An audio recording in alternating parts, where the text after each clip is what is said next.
A single word choice on a press release can mean the difference between a spokesperson and an heir, and this week, Avita reached for the word that means heir. That's the detail rabbit news Hallyu wants to slow down on before the rest of the internet scrolls past it. On July 14, the Chinese EV brand Avita began rolling out a teaser campaign built around actor Zhang Linghe, and the poster didn't call him a spokesperson or a regional face. It called him the brand's global ambassador for its entire product line and every sub-brand under Avita's name. That distinction sounds bureaucratic until you notice how rarely companies actually commit to it in writing. Most celebrity deals in this market get filed under narrower categories: model representative, product line rep, regional ambassador, titles that leave a company room to quietly downgrade the relationship later without much fuss. Avita skipped every one of those off-ramps and wrote the maximal version straight into the announcement. The role itself isn't new. It was last held by Tony Leung, one of the most decorated actors in Chinese cinema, which means Zhang Linghe isn't simply joining Avita, he's succeeding him. Succession language in brand deals tends to get used sparingly because it invites direct comparison, and comparison is exactly what a company avoids unless it's confident the swap reads as an upgrade in relevance rather than a downgrade in prestige. The rollout itself has been built like a countdown rather than a single announcement: teaser posters on the 14th, a suspense video on the 15th, the official reveal on the 17th at 8 p.m., an ID film on the 18th, and a test drive campaign the following week. So why commit to the biggest possible title for a rollout this drawn out, instead of just letting the reveal speak for itself? But the title isn't even the most calculated part of this. There's a date sitting right next to it that most viewers are going to scroll straight past. Zhang Linghe has spent the past year turning into one of the busiest names in Chinese celebrity endorsement. Public reporting connects him to a fast-expanding list of partners, including a skincare and bodycare line, a Subway tie-in, and a global ambassador role with Lenovo's Motorola phone division, a deal that already put his face across two very different product categories at once. Separately, industry coverage from earlier this summer identifies him as the sole male global ambassador for Bulgari, a title the jewelry house has otherwise reserved for its most established names, alongside an existing brand ambassador role with Gucci that spans both fashion and beauty lines. Layer Avita on top of that stack, and the picture stops looking like actor takes car campaign. It starts looking like a talent operation collecting global tier titles across luxury jewelry, fashion, beauty, food, tech, and now automotive, on a timeline tight enough that some of these campaigns are running in parallel rather than in sequence.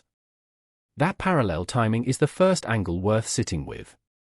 People who track brand endorsement strategy in Chinese entertainment know that stacking multiple global titles inside a matter of months is usually a deliberate sequencing decision on the artist management side, not an accident of scheduling. Every campaign generates its own wave of fan-driven engagement, reposts, hashtags, watch parties for the reveal, and when two of those waves land close together, the combined visibility can outperform either campaign running alone. Reporting around this rollout notes that Avita's promotional push and a separate Taobao flash sale promotion are landing almost simultaneously, with both campaigns leaning on overlapping fan data goals at nearly the same moment. That doesn't necessarily mean the two brands coordinated with each other. Nothing in the available material suggests that, but it does suggest a management team that understands how to let one wave lift another. Tech and lifestyle outlets covering the story have framed Zhang Linghe's presence as a natural fit for Avita's positioning, describing the partnership as an extension of a new luxury tech image he's already built through past collaborations with sportswear and phone brands. That framing choice is worth noting on its own. Outlets aren't describing this as a car ad with a celebrity face bolted on, they're describing it as the next chapter in an ongoing personal brand arc, framing a single endorsement as part of a continuing story, rather than a standalone deal, tends to make each new campaign easier to sell to an audience that already has emotional investment in that arc. From the artist's side, inheriting Tony Leung's old title is its own kind of pressure. Stepping into a role explicitly defined by a predecessor's stature means early public appearances get measured against that legacy, fair or not. There's no confirmed detail in the available material about how Zhang Linghe or his team feel about that comparison, and nothing here should be read as insight into his private reaction. But the structural fact stands on its own: accepting a title built on succession is itself a public statement of confidence, made before a single frame of the actual campaign has aired. Fans, meanwhile, aren't waiting for the July 17th reveal to start working. Organized fan accounts reportedly circulated specific engagement targets ahead of the official announcement, calling for tens of thousands of reposts and well over 100,000 likes spread across multiple accounts, time to build momentum before the brand's own reveal even goes live. This kind of pre-organized mobilization has become close to standard practice around major Chinese endorsement announcements, but it's worth stating plainly, the fandom is functioning as an unpaid extension of the marketing rollout, hitting engagement benchmarks days before the company has shown a single piece of its own creative. Which brings the story back to that date sitting next to the title. The official announcement isn't landing on a random day in the calendar. July 17th is also the exact date Avita opens pre-orders on its all-new 07L, a 5-seat SUV the brand is positioning as a flagship model. That's not a coincidence sitting quietly inside the rollout. Deliberately stacking a maximal tier ambassador title with a flagship vehicle's sales opening is a specific commercial move, one built so the emotional peak of a fan-driven reveal and the transactional peak of a pre-order window land inside the same 24 hours.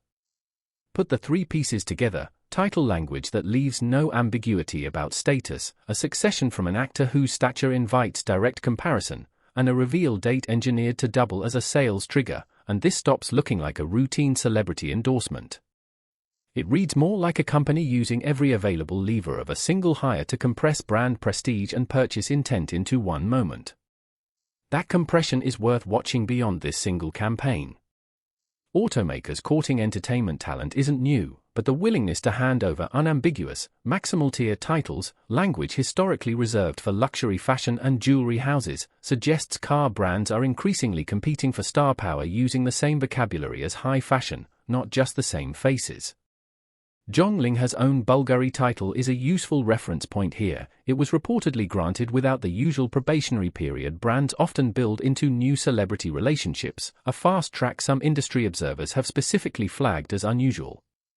If Avita's wording follows that same instinct, skip the cautious, narrower title, commit to the maximal one from day one, it suggests the auto sector has started borrowing its endorsement playbook directly from the luxury sector, rather than running a slower, more traditional courtship.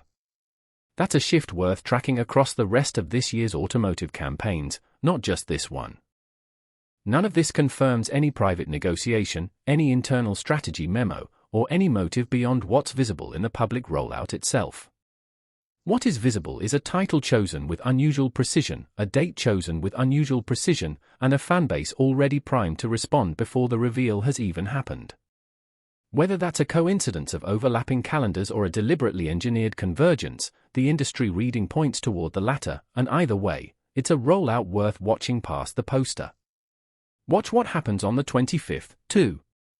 That's when Avita's follow-up poster is scheduled to shift the campaign from pure fan-facing hype into direct sales conversion, the point where all of this title language, timing, and fan mobilization is supposed to actually turn into pre-order numbers. If the conversion holds, this becomes a case study other automakers start copying line for line. If it doesn't, it becomes a cautionary tale about how much weight a single title can carry before the vehicle itself has to do the rest of the talking.